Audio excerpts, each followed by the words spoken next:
We're going to start with the question of Iran, really. We've had now several decades, really since the late 70s. The Iran question has dominated the Middle Eastern landscape. And now that we've had 3 years of war, that is essentially the Iranian structure and Israel battling it out, we have a tremendous upheaval that has created tremendous change. And the question then becomes, what is the strategic landscape in the wake of all this? And and of course, what role did Iran play to begin with?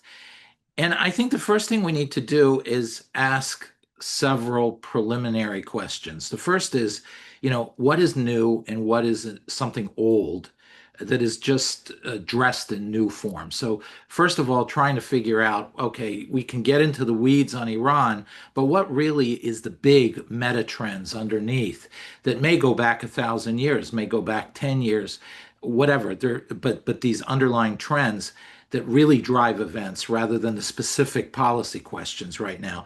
That leads to what are the forces that govern those trends? What are really behind those trends, and what are the actors that embrace them? And the third part is how does the external world play onto those? And that sort of sets the strategic stage. So let me start with the first question, which is what is coming to a head and what is really just something old surfacing that is really an old trend. Um, and I'd say the first thing is, even though Iran is the big player in the last 30 years, I think the real story in the Middle East going forward is an old story, which is the failure of the Arab state. Um, you had, first of all, the premier state in the region, the Ottomans. They began to realize that they're failing. They hadn't won a war since the 1500s, early 1600s. And they were wondering why. Why did this nation, which was well known to be a great power, which had reached the gates of Vienna, suddenly couldn't win a war, couldn't win a major war? So the idea was that there was a certain discovery in the West of rationality and rational governance. So there was this idea that the Ottoman state system needed to be Europeanized and centralized. So you had the Tanzimat, which was the first attempt at sort of a centralization, a homogenization, and rationalization of structures. And that failed. Then came the next structure, which is the Arab state. And the Arab state was essentially a Western concept of creating similar states to the West. But they understood that there were no real strong identities tied to the idea of Libya or even to Saudi Arabia. I mean, the name Saudi Arabia really comes from Saudi, which is a family. But, there were parts of Saudi Arabia were not under the Saud. And early on, 400 years ago, the Saud were basically a small family. So, again, the Arab state system seemed to be lacking a real strong identity. So the idea was to create strong state structures that begin to become the form of identity. And we had extensive writings on this in the 50s and 60s, 1950s and 60s by people like Abbas Khalidar and Eli Kaduri, who essentially said that will fail because what's happened is these state structures did not create a new identity and modernize the Middle East. They became mechanisms for old identities to essentially dominate other identities. Perhaps one of the best examples of that is Ba'athist Syria, where you had a minority, the Alawites, essentially using the state structure to protect itself and maybe to advantage itself. You also saw it with the rise of Baathism in Iraq, which was essentially a form of Sunni dominance over the other structures. So the state system failed to create a new identity and instead became once again a manifestation of these older identities, tribe, and so forth. Now, the cultures of the Middle East are familiar with this. I'm laying out a lot of framework here. The cultures of the Middle East are pretty familiar with this because identity in the Middle East, we consider identity to be immutable. And because it's immutable, you can fiddle with it, you can compromise a bit on it, but it's always there behind the scene. And so we impose that concept on the Middle East too, in our view of the Middle East, not on the Middle East, but our view of the Middle East. And what began to happen is that we mixed up what is immutable and what is flexible.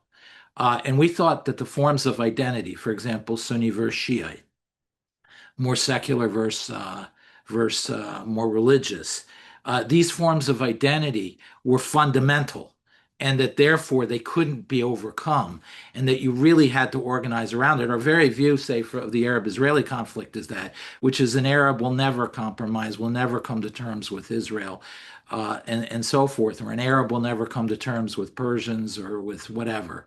So we tended to look at these things as immutable.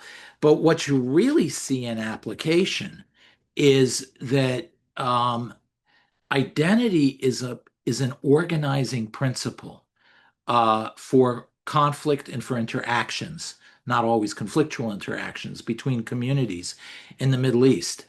Uh, uh, the real identity in the Middle East is much more basic. The rudimentary identities are still tribe, family, locale, and there's some others. I'll give you a good example of how mutable it is. So there's a town outside Jerusalem called Abu Ghosh. Some will know it that it actually in 1948 sided with the Israelis. And as a result, is sort of a yuppie haven for Israelis to go eat dinner and so forth. But it has a very interesting history. It was a group of Bosnian immigrants 150 years ago, 200 years ago, brought in on sort of this internal exile structure that the Ottoman Empire used to break down opposition. So you had this town that essentially grew. There was a family there, but there families there, but it grew much greater because of this internal influx. So these were people who didn't have roots in 6th century Arabia, unlike some other families, tribes, and so forth in the area. Now, one of the key organizing principles, or one of the big immutable ideas we looked at in the Middle East, is this fundamental divide between Qaisi and Yamani. Qaisi are tribes from central and northern Arabia, including the Hejaz, so sort of Muhammad and so forth. But then you had the other side, Yamani, which are tribes that came more from the south, Yemen, and so forth. And this is a theme. It started already in the Umayyads and Abbasid periods in the first century of Islam, of this great divide between these two immutable factions.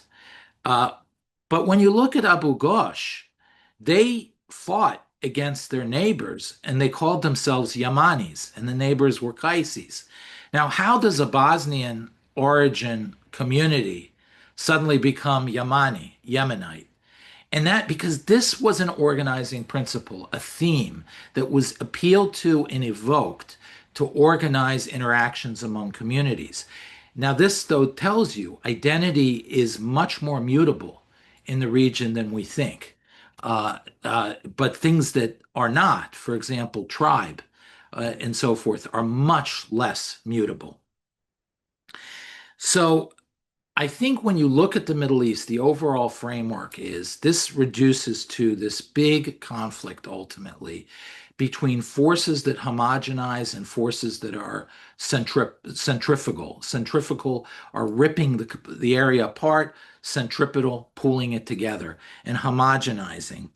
And invariably, you come up with these grand ideas, these ideologies that when the centripetal the state system in the Middle East is in this gray zone between the centripetal forces and the centrifugal forces, and therefore it was always being pulled to shreds. On one side to grand schemes, on the other side down to basic identities like tribe, family, and so forth. And it was destined to fail because of that.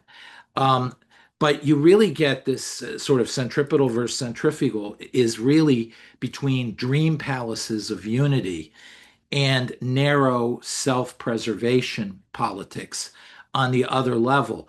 And I think this is really critical to understanding the what happens now as Iran and Israel are fighting with Turkey rising and so on and so forth.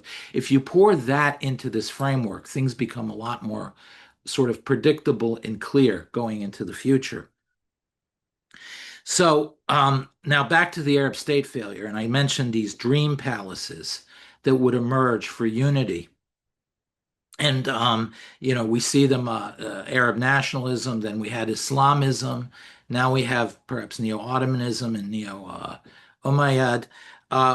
But um, the very purpose of these ideologies really go back to Islam's formation, which is in the first century.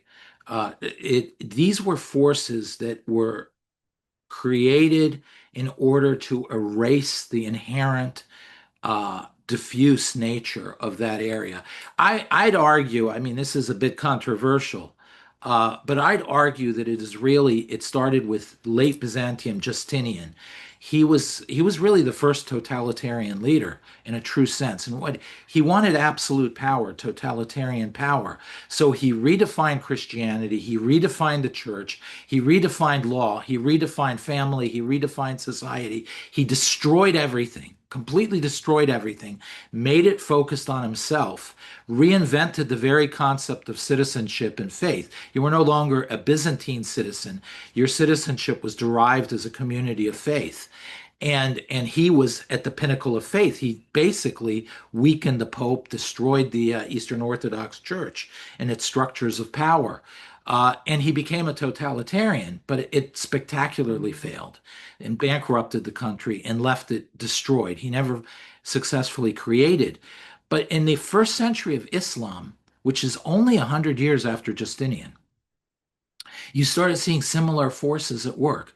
You had the Umayyad Caliphate trying to unify this new community of believers, and it was riveted by civil war.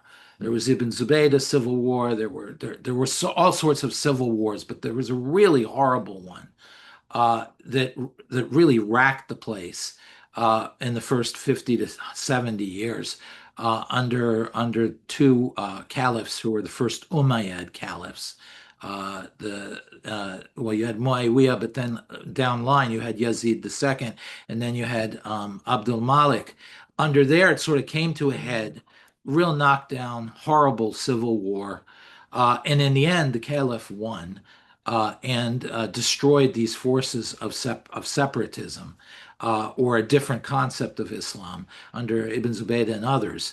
And but he was left with this problem that it kept cropping up. There was a deep gut fundamental attachment to this unifying idea that he understood was never going to be defeated only by force. So he incorporated it into this reinvigoration of Islam that really made it much more of a political quasi-totalitarian structure. The only problem is when you look at it, Islam's still been plagued ever since then with the centrifugal forces. This was the inherent, Islam itself is born as a centripetal force, a center-seeking, a homogenizing force. It's fitna, the separation is horrible. All the various concepts of tearing apart are really the enemy of the political side of Islam. It's all this homogenizing structure, but it didn't succeed. Tribes continued to have power. They continued to refuse power, and in the end, even the Umayyads had to concede, though they, sort of structured it around the Umayyad Caliph in a much more totalitarian sense. They still had to acknowledge the legitimacy and validity of tribal structures. So it just showed that this tension has never been resolved in the Middle East between centripetal basic forces and this homogenizing force. And it goes right back to the beginning of Islam. Now, the second thing that is a key factor here is that in such structures of totalitarian control, which you see the modern equivalents of re-arising. I raise this because when you see the state system in the Middle East collapse, in Syria or Libya or so forth, just don't have the unity to keep it together and an identity, and the state system didn't create a new identity. what you see is this, again, the centripetal and centrifugal forces. The centripetal force, the Arab nationalism and so forth, there's destruction. Underneath its destruction, the first thing that's always on the table is taking these old forms of identity, the centrifugal forces, and try to erase them. And that's a very destructive impulse, very destructive essence. So a sub theme of this is that if forces of these destruction can sometimes align, because destruction is the first thing they're after. And this is very important because this tells you why you can see Sunnis and Shiites who are ideologically inclined working together. You can see secular and religious working together. And we have plenty of examples of this. The PLO was really the foundational structure that eventually led to Hezbollah. The PLO was sort of cover for Arab nationalism, Sunni nationalism of sorts, even though it was in a Palestinian framework. It really had its essence in Lebanon, a structure of Sunni dominance. And suddenly out of its structure comes Hezbollah. Ahmad Mukhnia, being the head of Force 17, becomes essentially the creator of Hezbollah, Shiite. And that this is because the destructive essence is what aligns at the beginning of these. We also see, as I said, Sunni and Shiite, secular, religious, and so forth. So this is a theme that is also very important. Um, Also, the enemy outside becomes a critical organizing principle because if it allows you to overcome the centripetal forces internally, the failure that you inherently encounter by being destructive and ideological, it also, on the other side, allows you the excuse for it by some outside force coming in. So basically, that brings us to the current. When Arab nationalism failed, it was inherent that the next structure is some other homogenizing force because you had centripetal forces, so centrifugal forces ripping apart. The reaction to that is the homogenizing force, and that became Islamism. And so you saw in the 70s the rise of Islamism, and you had a very specific form of it, of course, that arose very quickly, which was the Shiite form of it in Iran. Now, first you actually saw the Sunni. When it has to remember, for the Iranian Revolution, you had the killing of of Anwar Sadat by the Jamaat al-Islamiyah, which was a Sunni Islamist force. And you had the rise of Muslim Brotherhood activities in 1986 already, which is after, of course, this and after the rise of Iran and so forth. But 1986, you had the formation of Hamas. But you had the structure that already, the Muslim Brotherhood structure, that had been rearing its head a bit as the Arab state system started failing in the 40s, 50s, 60s, with Said Qutb and so forth. So Arab nationalism sort of became an answer to the collapse of the dream palace of I mean, Islamism became an answer to the collapse of the dream palace of Arab nationalism. The second thing is what happens when Islam fails. So you have a good example in Iran. Iran is the Shiite form of Islamism, with elements also borrowed from Sunni Islam. It's not a very, one has to understand how much of a revolution in Shiism the Iranian revolution is. And I won't get into it. We can get into it in question and answers because I don't want to take up all the time on this. But when it failed, what emerges in its wake? And all of a sudden, you see a whole new phenomenon in the Middle East. Well, it's not new, it's ancient. Pre Islamic identities reassert themselves. So you have suddenly Iranian nationalism emerging. You have Christians organizing. Israel, of course, is formed, but well, it's an ancient civilization. It's a unique case because it was mostly in exile, and it didn't sort of organically arise from below in that area. It was reconstituted. So that's a different question. But you started seeing these older forms that followed even Islamism, which is the rise of say Persian nationalism. Well, what form does so right now? Where are we? We have, in my view, we have a dying. We can get into this with what's going on with the Iran war, but I think we have to step back and take a look at what's really going on. That this form of politics that was born in 1979, that tapped into this larger proclivity toward tapping into the larger homogenizing force, is failing. And it's failing catastrophically internally, and it's now failing in its war with Israel and now with the West as a whole, and it's collapsing. So we have a lot of upheaval still ahead of us with Iran. It's incredibly dangerous. It's not dead yet, but it is a dying structure. It is a receding structure. It is not a future structure. And in its wake, as I said, I think you're seeing the rise slowly of pre-Islamic sentiments. Unclear exactly what shape they take. Iran is not only Persian, it has other forms of identity there.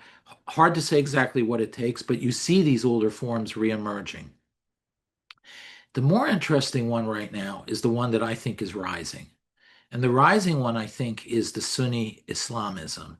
It has not succeeded, even though it preceded the rise of Shiite Islamism in the late 70s, with the rise of the Shiite awakening, with Musa al-Sadr and Amal's creation in Lebanon in the late 60s and 70s. As I said, the Sunni sentiment, the Sunni homogenizing ideological structure really predates that, but it failed. It failed to really achieve any seizure of power anywhere in the Middle East. So it was basically a motivating factor for a lot of instability, whether it was Hamas, whether it was some of the upheavals in Syria, whether it was in Libya, whether it was even in the Grand Mosque in Saudi Arabia. It cropped up, it could create instability, but it never seized power until now. And I think the big story going forward now, in the wake of what I believe is the slowly dying Shiite crescent, is what happened in Syria. And I think the key to understand what will happen in the region going forward is really more Syria and Lebanon than it is Iran. Because I think all this structure, this background structure that I went out on a tangent to describe, I think converges into this question. So you get to December 2024, and the Israelis essentially destroy Hezbollah. You had the Beeper, Operation Grim Beeper, as some people called it. You had the destruction of Hezbollah, and the Syrian regime rested on the power of Russia, but even more than Russia, with Khamenei Air Base and so forth, the real power of the Syrian regime to survive was anchored to Hezbollah. And Hezbollah suddenly had the Beeper operation. Then you had Nasrallah killed, and then you had the Israelis just going wave after wave of these sort of red wedding type attacks on Hezbollah, to the point where Hezbollah was reeling, was pulling in, was largely paralyzed, which meant that the structure of security of the Syrian regime was paralyzed. And it was a vacuum, and the vacuum was very rapidly filled by al-Julani, or Ashara is his real name. Julani is his nom de guerre from Golan, from the Golan Heights. His family originated in a town near what is today the kibbutz on the Golan Heights, Niv. That's his family's origin is right there. So that's why he's called Julani. But at any rate, Shara family. Shara family is a fairly significant family in Syria. If we remember, there was a foreign minister, Farouk Ashara, under the Baathists. That was a very close relative of Ashara, of Ahmed Ashara. So these are families of elites. But at any rate, not to go on a tangent. Bottom line is there's a vacuum. It's filled by HTS, the party under Ashara. It has strong Turkish support. It's aligned with ISIS in the north. Um, So they managed to overthrow Assad. It was a dramatic moment because it is the first time an Arab government under the informing animus of Islam had emerged in power in Damascus. And this is not an ordinary event. This is not like seizing power in say Tripoli in Libya, or it is not like seizing power, in my view, possibly even more than Mecca or Medina. The reason for it is Sunni Islam. Go back to the origin I said about the early Umayyad caliphs, which homogenized Islam under essentially a totalitarian Sunni structure. They were in Damascus, and so the very rise and uh, evolution of Sunni Islam, the epicenter of it is Damascus, not Mecca. The political center, the political Mecca, so to speak, of Sunni Islam is Damascus. The spiritual Mecca is Mecca. Uh, but it's not an ordinary event that the Umayyads came back to Damascus, sort of the Umayyads being an Arab, Islamically informed government. Uh, because the whole historiography is ever since Islam passed to the Abbasids, which is about 150 years into Islam, it started having Persian influences, quasi Shiite influences. Historically, it's not quite true, but that's the sort of mythology historiography behind it. So the whole idea is Islam stalled because true belief was corrupted by quasi-Shiism, quasi-Persianism. The Arab Islamic purity was compromised, and Islam therefore stalled and faltered. So reuniting Damascus, the seat of the Umayyad Caliphate, the heart of Sunni Islam, the epicenter, the birthplace, the cradle of Sunni Islam, with a Sunni Islamist Arab government, evoked these mystical ideas of a reemergence, a reinvigoration, a resumption of what was abandoned after the first 100 years of Islam. And this is the animating principle, I think, behind what is emerging in Damascus. And it's in parallel with another, at the moment, aligned structure, but a structure that I believe in the long run is not aligned, which is this neo-Ottoman idea. And the neo-Ottoman idea is that there were various forces at work in the West uh, that momentarily converged into a moment of tremendous power and led to the collapse of the Ottoman Empire in World War One. You had the various colonial powers had reached their pinnacle, whether it was France, whether it was Britain. The Russians had done their damage, although they withdrew, and the Germans had collapsed. And as a result, the Ottoman Empire imploded completely. And when you look at the world outward from the from Turkey now, you look outward, and all of a sudden, all these forces that had converged to essentially impose on Asia Minor a collapse of the Ottoman Empire, nearly destroyed it, but created modern Turkey within strict national limits, have disappeared. The French, the British colonial presence is a shadow of what it was. NATO is essentially now a vacuum. They see the United States is no longer willing to be the leader of NATO. So they see NATO as essentially a dead organization that is vulnerable to a new power. They see themselves as the largest land army within NATO. They see this as a new period, which fundamentally shatters the restrictions under which the Ottomans had to exist and then imploded. So if you lift the external restrictions on the Ottomans, naturally you think about re-establishing the Ottoman realm. And that's so you have this neo-Ottomanism. But again, the danger there was that what was it that was the Ottoman failure?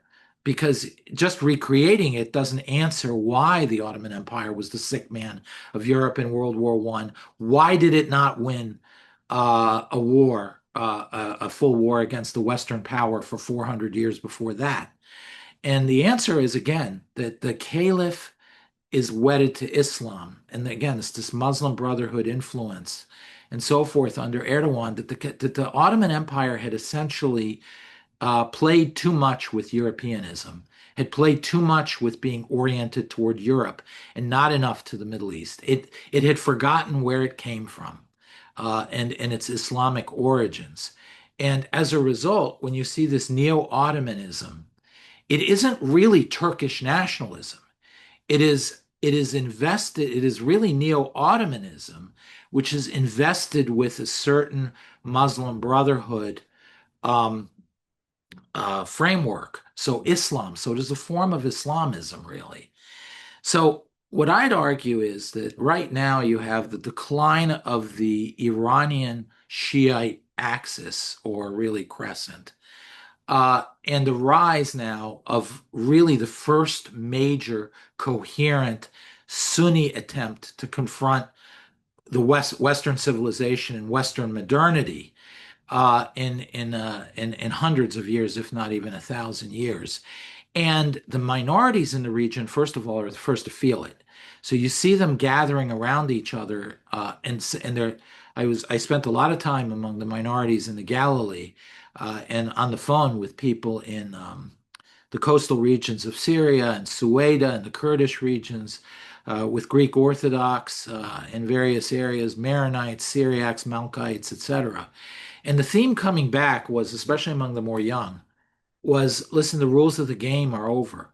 The way we've survived for the last 1,000 years won't work. There's a certain civilizational confidence that Sunni Islam has under right now this neo-Umayyad, neo-Ottoman alignment. Um, and they see also European civilization unwilling to stop and stem this tide of Islamic intrusion. And they have tremendous confidence. And I'm channeling what these minorities are saying.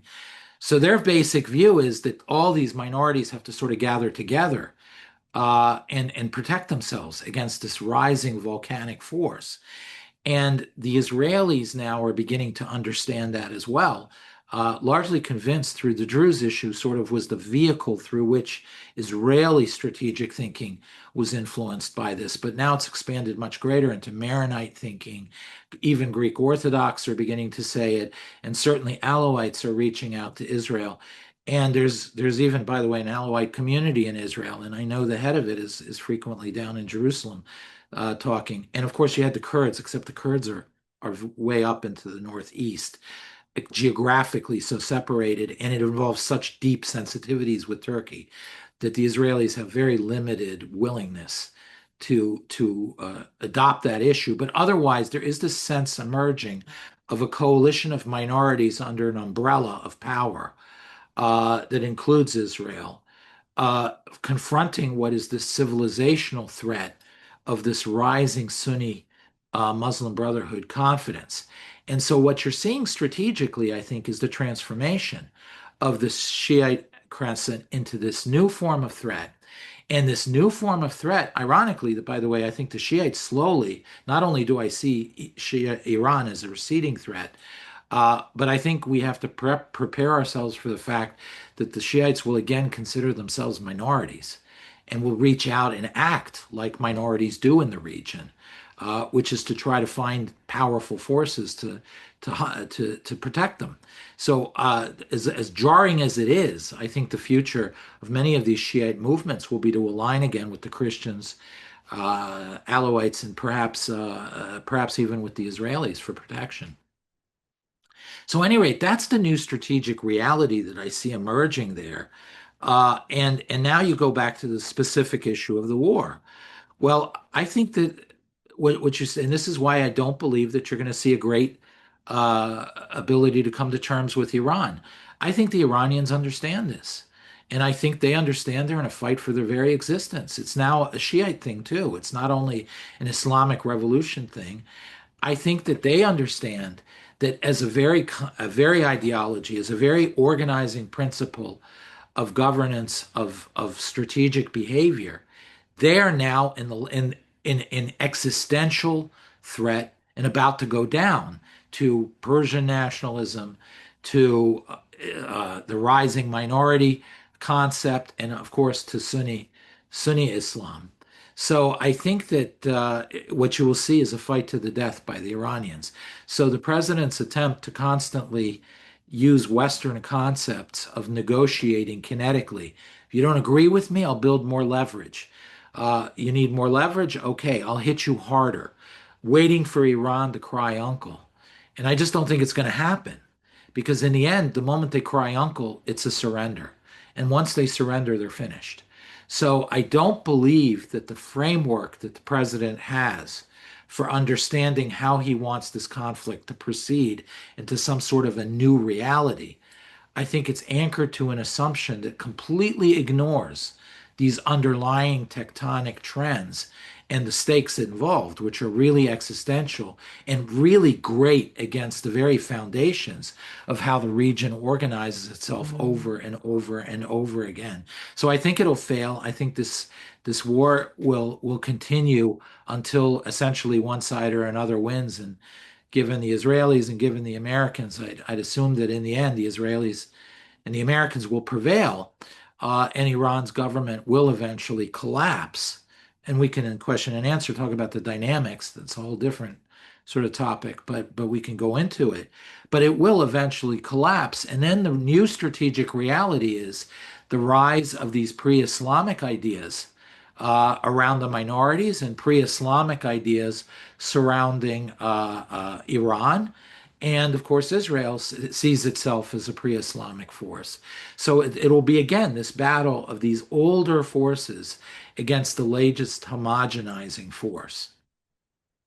So let me leave it at that because I think it's more fruitful here for me to address exactly what you guys are thinking about this and answer questions and go into more granularity, knowing that that's the right direction rather than going on and still trying. But this is the framework. That's I think the basic framework is centripetal versus centrifugal and the latest centripetal force, the homogenizing force, right now is this neo-Umayyad, neo-Ottoman resurgence, which I didn't get into, but does have the seeds of its own destruction in it. And we can get into that if you want. David, thank you very much.